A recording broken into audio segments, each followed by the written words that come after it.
Senhor. Meus irmãos, lição de número 6, de 7 de novembro de 2021. Paulo no poder do Espírito. É bem conhecido de todos que o apóstolo Paulo, depois de Jesus Cristo, o apóstolo Paulo foi a pessoa que mais influenciou a história do cristianismo e da igreja.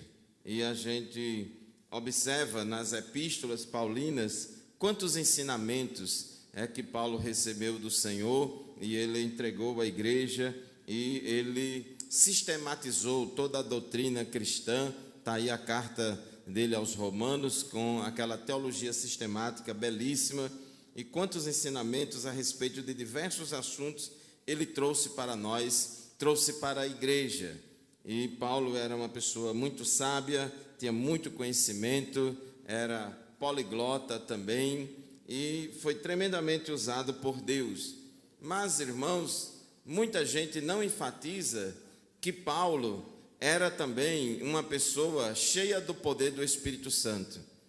Muita gente admira muito Paulo pela sua intelectualidade, pela sua sabedoria, pelo seu conhecimento, especialmente os irmãos de tradição reformada, cessacionistas, gostam muito de estudar o apóstolo Paulo, porque ele foi um ensinador, um sistematizador das doutrinas bíblicas, mas passam desapercebidos que Paulo, ele era um ensinador e um pregador cheio do poder do Espírito Santo. Paulo, ele era um pregador da palavra e do poder. Não somente da palavra, mas também do poder. Não somente do poder, mas também da palavra. E com isso, irmãos, serve de exemplo e de modelo para todos nós, pregadores da palavra de Deus, e serve de modelo para a igreja. A igreja, irmãos, não pode ser igreja especializada. Há, por exemplo, na medicina, um nível de especialização muito grande. Você tem lá o clínico geral, mas tem muitas especialidades médicas, e isso em todas as ciências. Em todas as ciências há um nível de especialização muito grande, e às vezes até alguns brincam, uns é especialista na orelha direita e outro já é especialista na orelha esquerda. Se não for da orelha esquerda, senão isso aí não é comigo, procure fulano, né? É só uma forma exagerada de falar, porque tem muitas especialidades, é muito específico. E a igreja, irmãos, não pode ser assim. Não pode existir uma igreja especializada em jovens, uma igreja especializada em crianças, uma igreja especializada em anciãos. Os departamentos da igreja, que são muitos, são formas diferentes da igreja se organizar para fazer a obra de Deus e alcançar todo mundo. Mas os músicos isoladamente não pode se considerar uma igreja sozinha.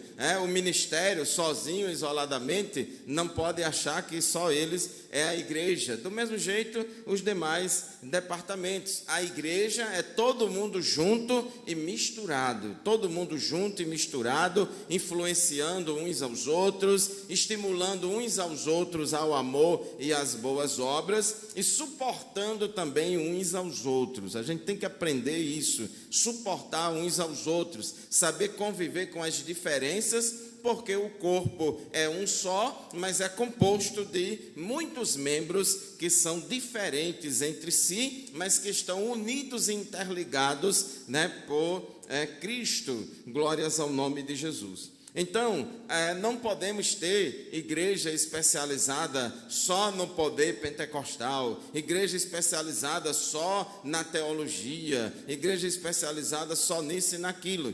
Temos que ser uma igreja da palavra e do poder. Então, nós vemos na vida do apóstolo Paulo, irmãos, que ele tinha esse equilíbrio.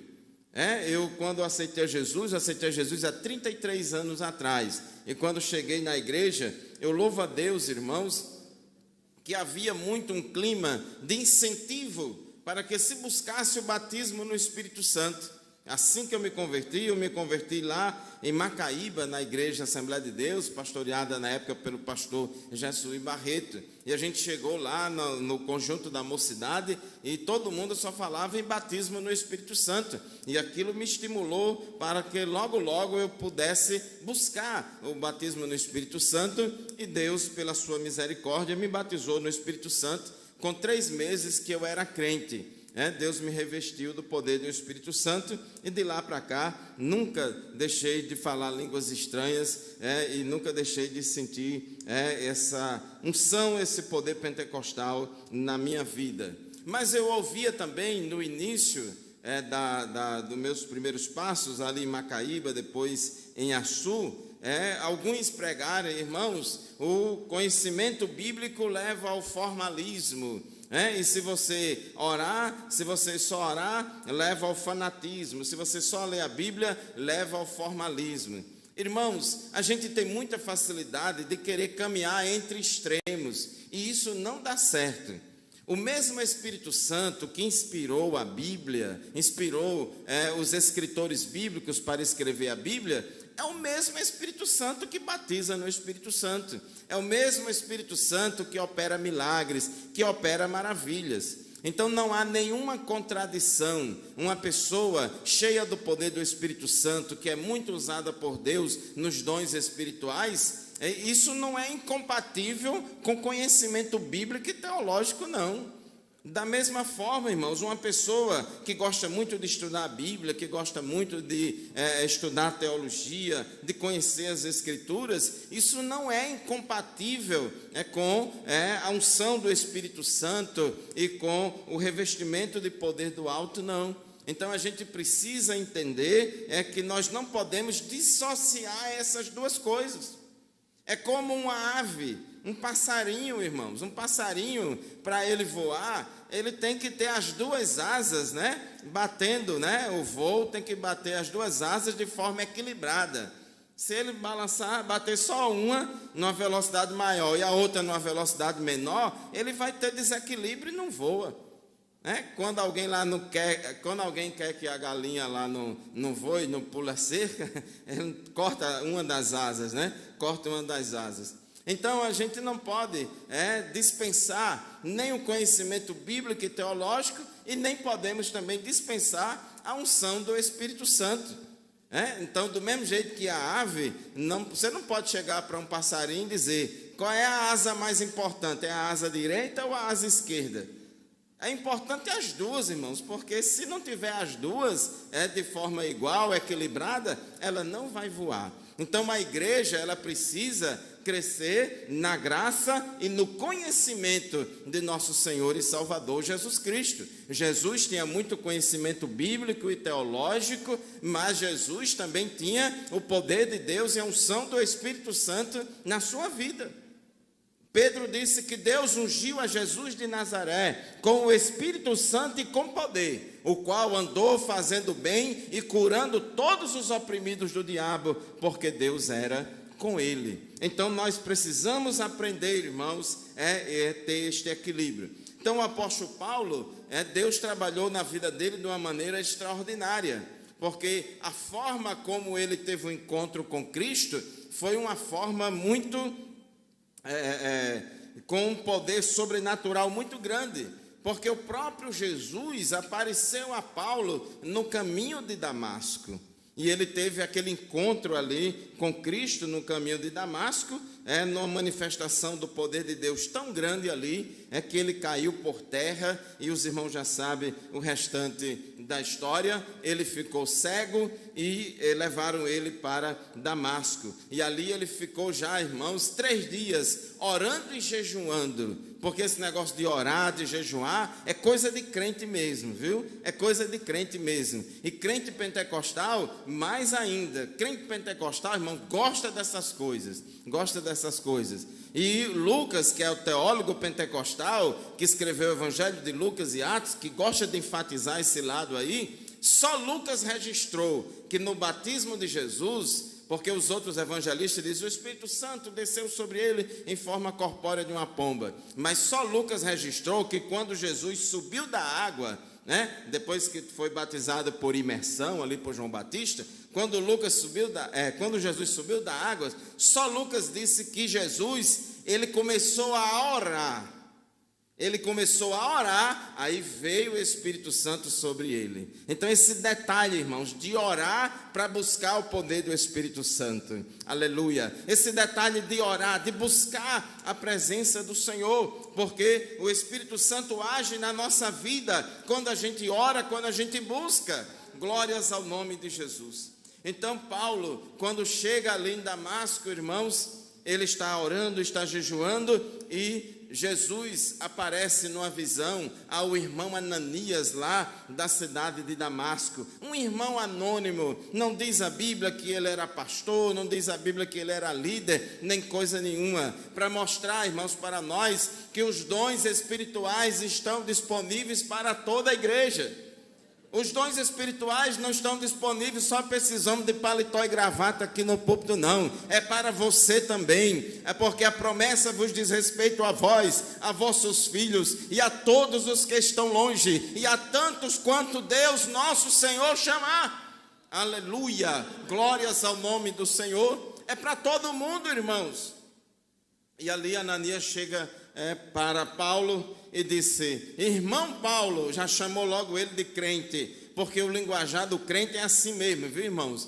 Irmão Paulo, na verdade ele disse irmão Saulo, né? Jesus que te apareceu no caminho por onde vinhas, ele me enviou aqui para que eu ore por você, para que você torne a enxergar e seja cheio do Espírito Santo. Está lá escrito em Atos capítulo 9, versículo 17 a 18. Então, eu vim aqui orar por você com duas finalidades. A primeira finalidade é para que você volte a enxergar, porque você ficou cego. E a segunda finalidade é para que você seja cheio do Espírito Santo. E em todas as vezes, irmãos, que você lê Atos dos Apóstolos e Lucas, quando vê essa expressão cheio do Espírito Santo, isso se refere ao poder pentecostal. Isso se refere ao revestimento de poder do alto, empoderando o crente para o serviço, empoderando o crente para a missão, capacitando o crente para falar inspiradamente pelo poder do Espírito Santo. E diz, irmãos, a palavra de Deus, Atos 9, 18, imediatamente algo como escamas caiu dos olhos de Saulo, e ele passou a ver novamente, e levantando-se foi batizado. Então aqui cumpriu-se as duas finalidades da oração. Então Paulo, irmãos, ele foi batizado no Espírito Santo com 3 dias de crente. Ele aceitou Jesus quando vinha lá no caminho de Damasco. Estava 3 dias orando lá e jejuando em Damasco. E lá o irmão Ananias orou por ele, irmãos, impôs as mãos sobre ele. Esse é um gesto, impor as mãos, irmãos, é um gesto simbólico, né, de transferência de autoridade, de unção e de poder do alto. Então, ali, mediante aquela oração, ele foi cheio do Espírito Santo, ele foi batizado no Espírito Santo, recebeu o revestimento de poder. E Paulo, irmão, já começou logo depois disso, ele já começou logo a pregar lá em Damasco. Paulo já foi um crente que já nasceu andando. Às vezes a gente gosta de dizer essa expressão, fulano de tal parece que já nasceu andando, porque ele é muito precoce, logo cedo ele já começa a fazer a obra de Deus, porque Deus, irmãos, ele trabalha diferentemente na vida das pessoas. João Batista foi cheio do Espírito Santo já desde o ventre da sua mãe. E Paulo, irmãos, já começou logo, aquele homem que respirava ameaças contra a igreja de Deus e que estava lá no caminho, e ia matar os crentes, tem um encontro com Cristo, passa 3 dias lá orando e jejuando, depois é batizado no Espírito Santo e agora já está pregando que Jesus é o Filho de Deus, já está pregando que Jesus é o Cristo, o Messias prometido das profecias do Antigo Testamento. Quem faz isso, irmãos, é Deus. Quem faz isso é a unção e o poder do Espírito Santo na vida do homem. Apóstolo Pedro, ele estava com medo, estava envergonhado, não tinha coragem de dizer que era crente, não tinha coragem de dizer que andava com Jesus. Jesus foi preso, e Pedro, irmãos, ficou ali acompanhando aquela coisa toda, olhando de longe. Apóstolo Pedro, aquele que disse que era metido arrochado, que era metido a corajoso. Pode ser que dos 12 aqui, pode ser que 11 te abandone, Senhor, mas eu não vou te abandonar. Eu, se for possível, até eu morro, eu dou minha vida por ti, Jesus. Foi o que Pedro disse na sua autossuficiência, achando que era muito crente, achando que era mais do que os outros, como tem muito crente também que gosta de achar que é melhor do que os outros. Aí Jesus disse: Pedro, antes que o galo cante, você me negará 3 vezes. E infelizmente, irmãos, ele negou. Se cumpriu o que Jesus disse. Ele negou a Cristo, não teve coragem de assumir que era crente ali, naquele lugar. Porque às vezes a gente tem coragem de dizer que é crente, irmãos, quando está aqui dentro das 4 paredes. Mas quando a gente vai no shopping, esquece que é crente. Quando vai numa praia, esquece que é crente. Quando está na universidade, esquece que é crente. Quando está junto com amigos descrentes, às vezes a gente esquece que é crente. Mas o crente, irmãos, ele tem que ser crente em todo e qualquer lugar. Mesmo debaixo de perseguição, mesmo que isso custe alguma coisa ruim para nós, mesmo que a nossa cabeça role, a gente tem que assumir que é crente em qualquer lugar. E o apóstolo Pedro, irmãos, com aquela vergonha toda, negou a Jesus, mas Jesus é aquele que perdoa. Jesus é aquele que restaura. Jesus não tem prazer, irmãos, de cancelar ninguém. O homem tem prazer de cancelar os outros.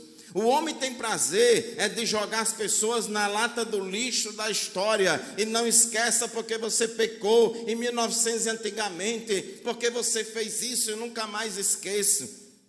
Parece até que ele é Deus. Deus perdoa, Deus restaura. E Jesus, irmãos, depois que ressuscitou, ele chamou Pedro para uma conversa e ali restaurou Pedro. Jesus não jogou fora tudo aquilo da vida de Pedro. E eu louvo a Deus, irmãos, porque Jesus não é como o homem. Glórias a Deus. Precisamos aprender com Cristo. O diabo quer, irmãos, derrubar os crentes.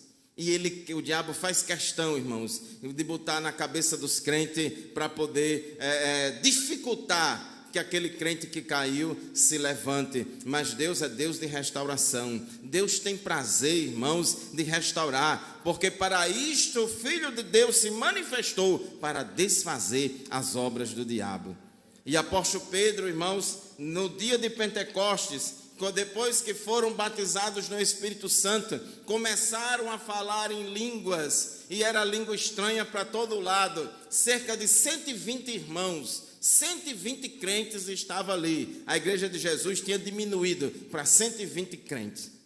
E ali todos eles foram batizados no Espírito Santo, e foi mesmo uma zoada de língua estranha, como diz alguns. Foi um tirinete de língua estranha muito grande ali no dia de Pentecoste. O povo nunca tinha visto nada semelhante, e correu todo mundo para cima para ver o que é que estava acontecendo. Aí começaram logo as críticas: eles estão cheios de vinho, eles estão cheios de mosto, eles estão bêbados, sendo a essa hora do dia, já estão bêbados. Começaram as críticas. Mas, irmãos, aquele Pedro, que era envergonhado, aquele Pedro, que estava lá, que negou a Jesus 3 vezes, mais ou menos 40 dias, mais ou menos 50 dias antes, aquele Pedro agora se levanta, cheio do poder de Deus, cheio do poder do Espírito Santo. Aquele Pedro ali se levanta diante daquela multidão, e ali ele diz: isto é o que vocês estão vendo, é o cumprimento da profecia de Joel. E ali Pedro, irmãos, faz aquele discurso brilhante, dá aquela explicação maravilhosa, explicando através da Bíblia. Pedro não era teólogo, Pedro era um mero pescador, mas era um pescador que conhecia a palavra de Deus. Você, meu irmão, irmão, minha irmã, pode ser que não seja um graduado, um bacharel, pode ser que você não seja um teólogo, mas se você frequenta a igreja, se você vem para a escola dominical, você conhece muita coisa de Bíblia. Só não conhece se não quiser, porque aqui é ensinada a palavra de Deus. E Pedro, irmãos, ali ele falou: isso aqui foi o que foi prometido pelo profeta Joel, e interpretou tudo o que estava acontecendo e fez aquele discurso ousado, e ali ganhou naquele dia 3.000 almas para Jesus. Então o que aconteceu, irmãos, foi esse revestimento de poder de Deus na vida de Pedro. E Paulo, quando se converteu, foi revestido deste poder, e ele desenvolveu o seu ministério, irmãos, no poder e na unção do Espírito. Abra aí a sua Bíblia em Romanos capítulo 15, versículo 19. Glória a Deus.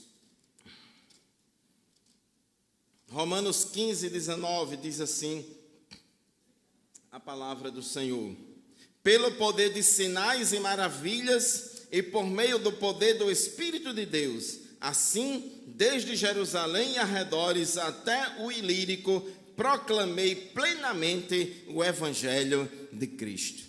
Então Paulo está testemunhando aqui que ele fazia a obra de Deus, que ele proclamava o Evangelho de Cristo, irmãos, no poder e na unção do Espírito Santo. Deus fez muitos milagres através de Paulo. Primeira aos Tessalonicenses, capítulo 1, versículo 5. Leia aí. 1 Tessalonicenses 1, 5. Ouçam. Porque o nosso evangelho não chegou a vocês somente em palavra, mas também em poder, no Espírito Santo e em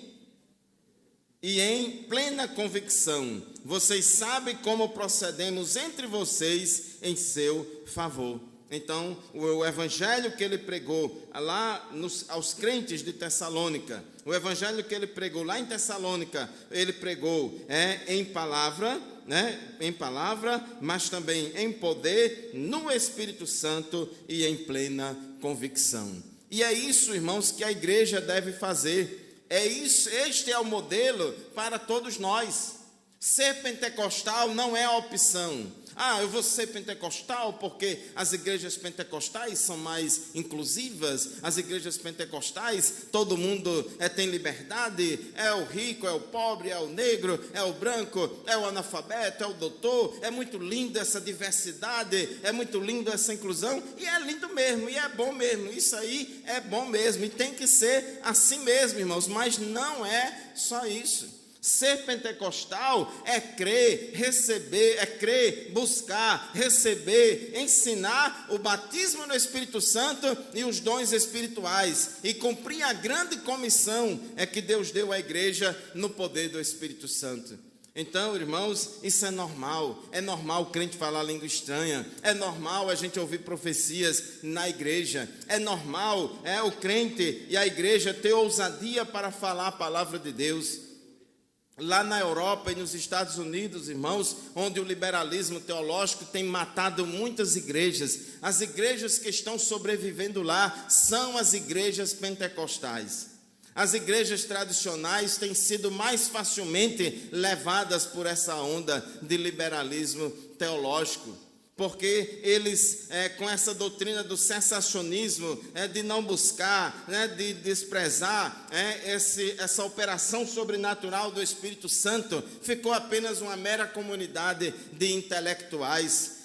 Eles foram nessa onda antissobrenatural da modernidade, e assim esfriaram na fé. Mas as igrejas que estão sobrevivendo são as igrejas pentecostais, que ora, que busca a presença de Deus, que crê em milagre, que proclama o Evangelho de Cristo, porque é só isso, irmãos, que faz. É só isso que faz um obreiro, às vezes botar um paletó, uma gravata velha, um paletó velho, às vezes até se rasgando, monta numa bicicleta, bota na garupa de uma bicicleta, uma caixinha de som, ou numa moto, e vai para uma praça, vai para uma rua, vai para uma calçada, vai para qualquer lugar, e ali começa a pregar a palavra de Deus. O povo diz que é doido, ele está falando para ninguém, mas ele vai, irmãos, ele tem coragem, porque é o Espírito Santo de Deus que encoraja. Ah, não prega ali não, naquela rua não, que é perigosa. Não prega ali naquele bairro não, porque tem uma boca de fumo. Não prega ali não, porque ali tem muita gente violenta. Mas, irmãos, eu louvo a Deus, porque Deus tem levantado nesta cidade muitos dirigentes de congregação, muitos homens e mulheres de Deus, cheios do poder de Deus, que não têm a sua vida por preciosa, e na força, na unção e na coragem do Espírito Santo, eles entram nos becos, nos valados, nas ruas, em todos os lugares, pregando o Evangelho de Jesus Cristo, pregando a palavra de Deus, e Deus salva, Deus restaura. É só o poder do Espírito Santo na vida da igreja que faz isso. Aleluia, aleluia. Este é o modelo, irmãos, para a igreja. Este é o modelo, este é a regra, esta é a regra.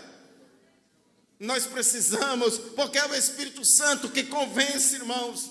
Não adianta você estudar aqui as 4 leis espirituais, as 5 verdades, de trás para frente, de frente para trás, ter os melhores argumentos racionais e pregar para quem quer que seja para o doutor, para o analfabeto. Mas, irmão, se o Espírito Santo de Deus não convencer, ela não vai aceitar Jesus.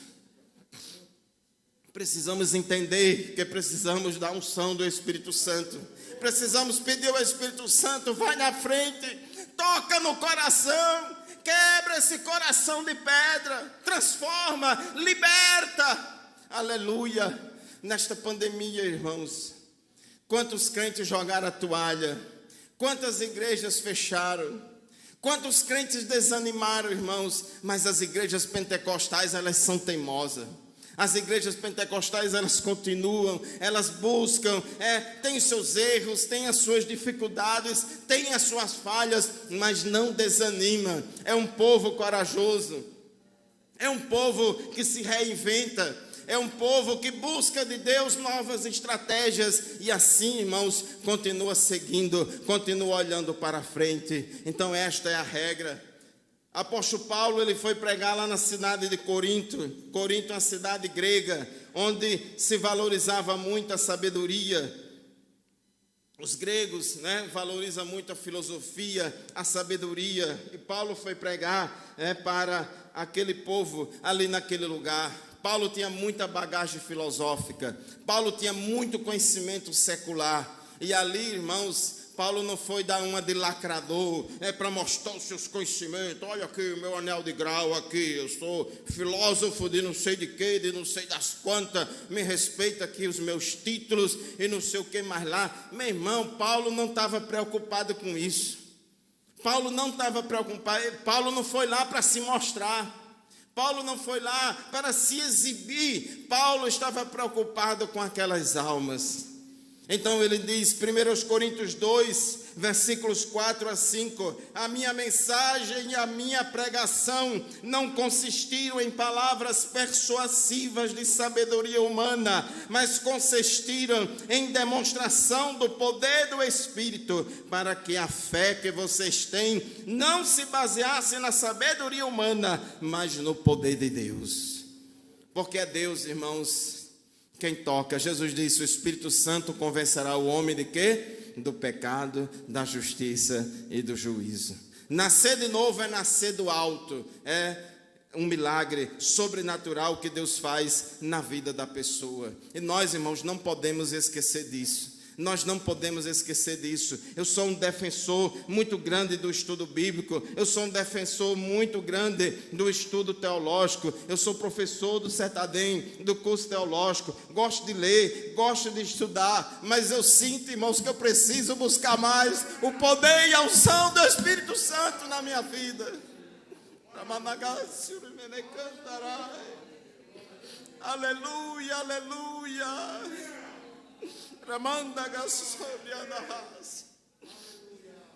Eu tenho pedido, irmãos, ultimamente, e nesta semana eu estava lendo esta lição e pedindo, Senhor, que não falte nunca o óleo da tua unção sobre a minha cabeça.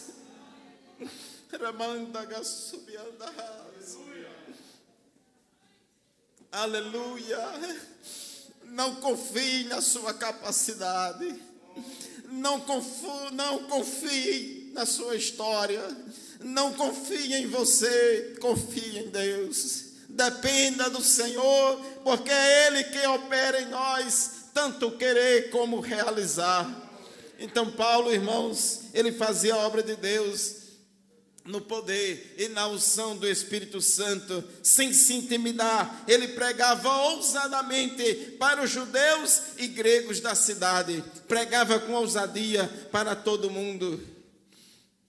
Então, irmãos, a gente vê no livro de Atos dos Apóstolos, nas epístolas, como o Espírito Santo dirigia o ministério de Paulo, como o Espírito Santo estava presente. E em todas as suas viagens missionárias, irmãos, o Espírito Santo movia o ministério de Paulo. Abra em Atos dos Apóstolos, capítulo 13. Logo no início, irmãos, de Atos dos Apóstolos, versículo 9 a 11, a gente vê, irmãos, que Paulo foi chamado para a obra missionária transcultural logo no dia que se converteu a Cristo. Mas passou-se algum tempo para poder realmente a Secretaria de Missões lá da igreja de Antioquia enviar ele. No mínimo 14 anos passaram-se. Mas enquanto isso, Paulo estava trabalhando para Jesus, estava fazendo a obra de Deus, estava pregando com ousadia o Evangelho de Jesus Cristo, estava participando de trabalhos sociais da igreja, porque a igreja de Antioquia fez uma campanha de arrecadação de alimentos para mandar para os irmãos pobres da Judéia, e foi Paulo quem liderou isso e foi levar esses alimentos para lá. E a Bíblia diz aqui em Atos 13 que haviam vários mestres e profetas lá em Antioquia, e entre eles tinha Saulo e Barnabé. Entre eles estava Saulo e Barnabé. Eles estavam servindo, irmãos, na igreja local. Eles estavam trabalhando no dia a dia na obra de Deus.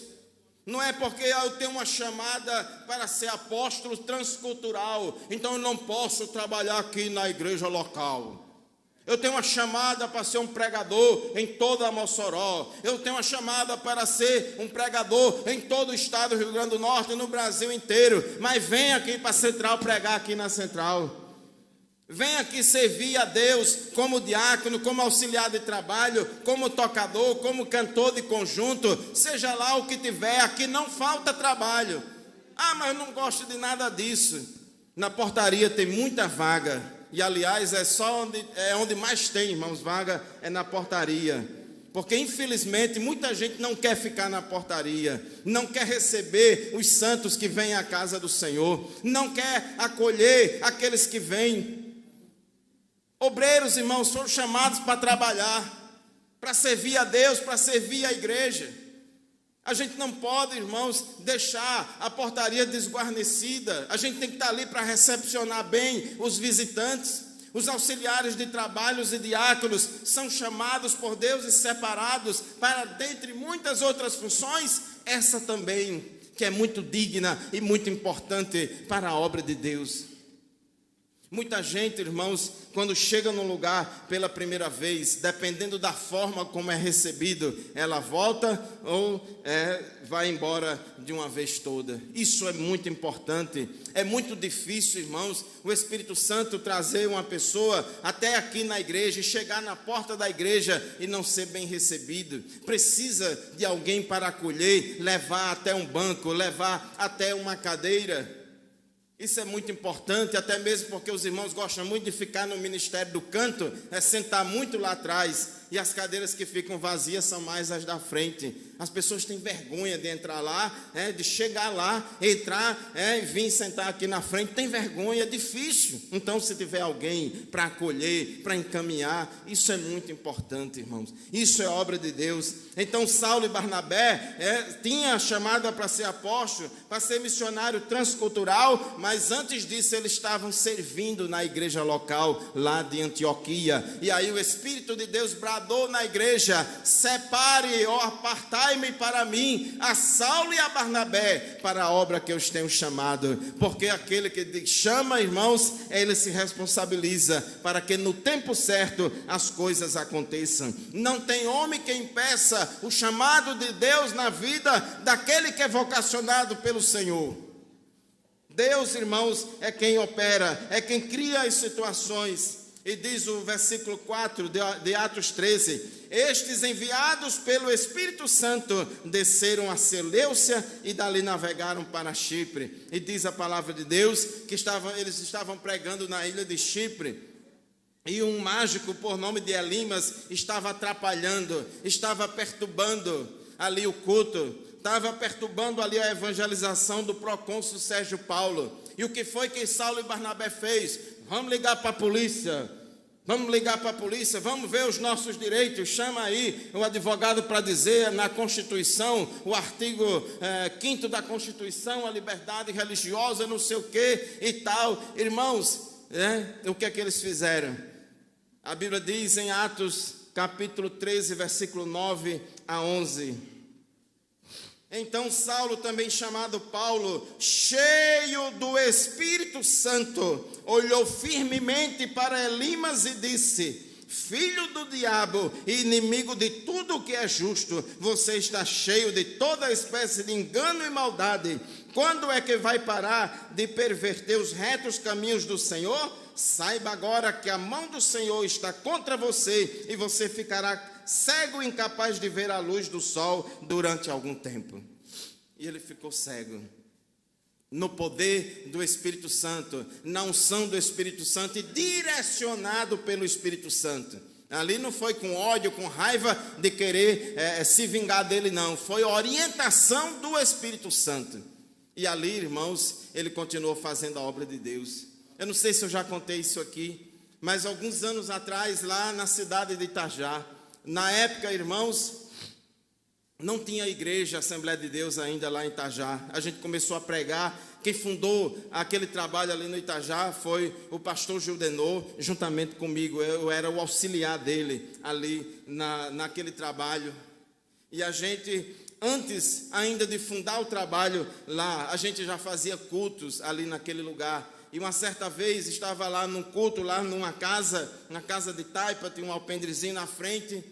E a gente estava lá no culto e tinha uma pessoa lá armada. Estava lá querendo bagunçar um culto e estava com arma. E o pessoal avisou ali. E o negócio, irmãos, veio justamente na hora que eu ia pregar. Eu não era o dirigente do culto. Eu estava ali, fui convidado para pregar ali naquele culto. E quando, irmãos, eu comecei a pregar, Deus me deu uma unção tão grande. Eu senti um poder do alto tão grande, irmãos, naquele momento. Eu não via, eu não queria saber se ele estava com faca de 12 polegadas, se era com revólver, se ele era brabo ou não era brabo. Eu queria pregar o evangelho, porque, irmãos, o Espírito de Deus, ele dá coragem, ele dá intrepidez, ele dá ousadia, e diante do poder e da unção do Espírito Santo, o diabo corre, irmãos, porque muitas dessas coisas acontecem. É o diabo que usa seus instrumentos para intimidar a igreja, para intimidar o crente. Mas nós, no poder e na unção do Espírito Santo, a gente enfrenta, irmãos, até um trem carregado de ferro, e a gente não abre, porque maior é aquele que está conosco do que o que está no mundo. Não vamos usar de irresponsabilidade, não vamos tentar o nosso Deus, jamais, não vamos fazer isso. Mas tem hora, irmãos, que a gente sente a direção de Deus e a gente vai. Não tem medo. Pode até ser que no outro dia a gente não tenha coragem. Muitas vezes a gente não tem coragem no outro dia de fazer o que fez ontem, mas ontem a gente fez porque Deus mandou. E Deus precisa, irmãos, de crentes ousados, de igreja ousada. Aleluia! Glórias ao nome de Jesus. Glórias ao Espírito de Deus, que dinamiza a igreja. Mas recebereis poder ao descer sobre vós o Espírito Santo. Atos 1:8. Poder aí, irmãos, no original grego é dínamos. É poder de dinamite, de explodir, de fazer e acontecer mesmo. Glórias ao nome de Jesus. Paulo, irmãos, em Atos capítulo 16, versículos 6 a 7. Eu vou já terminar, irmãos. A hora já está avançada e a gente ainda tem a Santa Ceia. Mas a vontade é de pregar aqui até de noite. Glórias ao nome de Jesus. Aleluia. Até mesmo porque muitos irmãos que a gente está vendo aqui hoje, a gente não vê no culto de doutrina. Então, irmãos, Atos 16, versículos 6 a 7. A palavra mostra, irmãos, que Paulo e seus companheiros viajaram pela região da Frígia e da Galácia, tendo sido impedidos pelo Espírito Santo de pregar a palavra na província da Ásia. Quando foram impedidos pelo Espírito Santo de pregar a palavra na província da Ásia. Quando chegaram à fronteira da Mísia, tentaram entrar na Bitínia, mas o Espírito de Jesus o impediu. É interessante, né, irmãos? Ele queria pregar o Evangelho num lugar, o Espírito Santo impediu. Queria pregar no outro, o Espírito Santo impediu. Porque a obra do Senhor, irmãos, tem que ser feita na orientação do Espírito Santo. Nós fazemos parte da diretoria, está aqui o nosso presidente, pastor Miranda, pastor Vicente, nosso primeiro vice-presidente, pastor Jorge, segundo secretário, e a gente planeja, a gente faz muita coisa e organiza muita coisa, irmãos, mas tudo tem que colocar debaixo da mão do Senhor, da orientação do Espírito Santo. Quantas vezes, irmãos, a gente já viu nesses 33 anos de crente, eu tenho tido experiência de ver, às vezes, o meu pastor tomar determinada decisão. Mas como é que pode? Meu Deus, como é que isso vai acontecer? Como é que faz um negócio desse? E pelos meios humanos, racionais, isso é uma loucura que o pastor está fazendo. Mas, irmãos, eu tenho visto, aleluia, muitas coisas.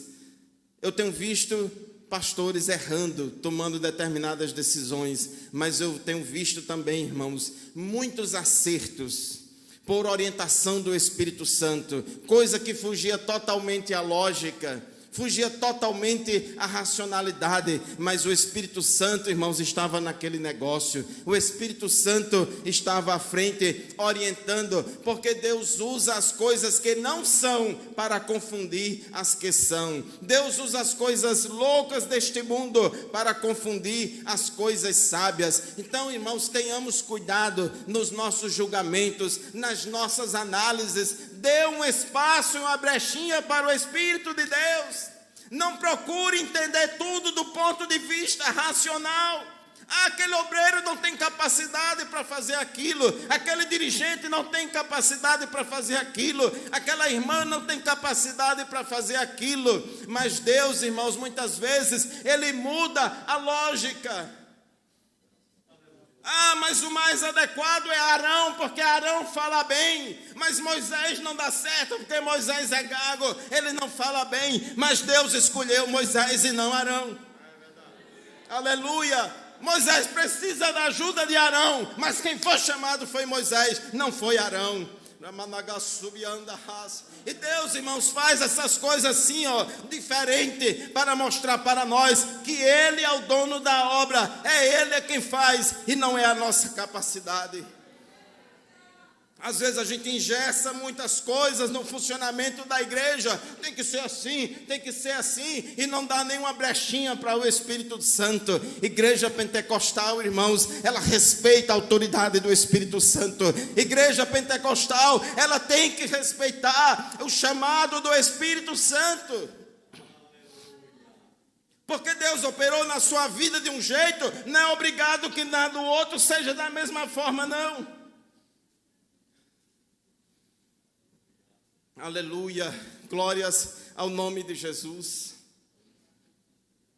Eu assumi a direção desta congregação em 2010. Foi a primeira congregação que eu dirigi. Eu já nasci na obra de Deus, trabalhando e pregando na obra de Deus, mas nunca tinha dirigido uma congregação.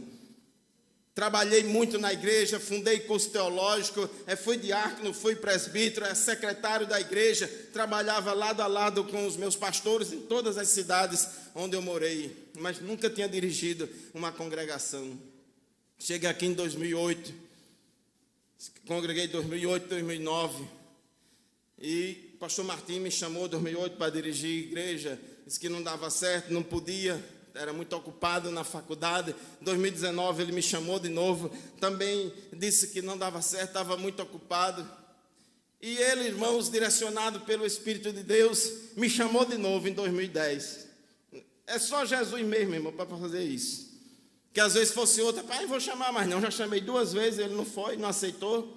Em 2010, irmãos, eu estava muito mais ocupado ainda na universidade do que 2008 e 2009. Tinha assumido um cargo comissionado de administração na universidade, era muito mais ocupado, tinha muito menos tempo. E o pastor Martim teve muita coragem. E eu acredito, irmãos, que não foi dele, foi do Espírito Santo de Deus. Aí me chamou para dirigir a congregação central. Mas como é que pode um menino que chegou há 2 anos aqui em Mossoró chamar logo para dirigir a central? Quantos presbíteros dirigentes de congregação em Mossoró aqui sonhavam em dirigir a congregação central? Para alguns deles era até o ápice da carreira ministerial. E aí, irmãos, muitos sonhavam em dirigir a central. E aí o pastor Martim teve a coragem de me chamar. E quando ele me chamou, irmãos, eu entendi da parte de Deus. Eu entendi da parte do Senhor que era Deus que estava me chamando. Assim como Deus chamou a Samuel. Samuel, Samuel. E Samuel ficou um pouco, teve dificuldade de entender que era Deus chamando ele. E ali, irmãos, quando ele me chamou, eu entendi. Eu disse, pastor, eu vou dar a resposta amanhã ou depois de amanhã.